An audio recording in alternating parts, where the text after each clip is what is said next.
আর করি মারি জানে আসতে ওই হেরা দেখো হে অনলাইনের হলবাইনারা দেখো হেরা তো মনে করো আমরা কাহিনী করি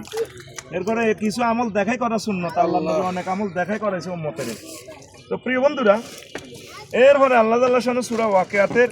৬৮ থেকে ৭০ নম্বর আয়াতে বলছেন আল্লাহুল মুনজিলুন আফারাইতুমুল মা আল্লাযী তাশরাবুন বান্দা তোমরা যে পানিগুলো পান করো এগুলোর ব্যাপারে তোমরা কি বেলাল মুজনে তোমরা কি কোনো গাজী ট্যাঙ্ক দেশ টাঙ্কি থেকে এটা কি আনছো পানিগুলো নাকি আমি আল্লাহ করছি আমনাহুল মুনজিলুন নাকি আমি আল্লাহ পানিটা নাযিল করছি। এরপরে বলছে থ্রেড দিচ্ছেন লাউনা শাহ জালনাহু জাহাজান আফালা ফালাওলা তাশকুরুন আমি আল্লাহ যদি চাইতাম তোমার ছোট ফেনী নদীর পানিটা আমি নিয়ে যাইতাম তো তোমরা কি আমাকে থ্যাংক ইউ দিবে না শুকরিয়া কি তোমরা আমাকে করবে না। দেখেন আল্লাহ জাল্লা শাহানু এইবারে সুন্দর হইতেছে শুধু সুন্দর না সুন্দর হচ্ছে।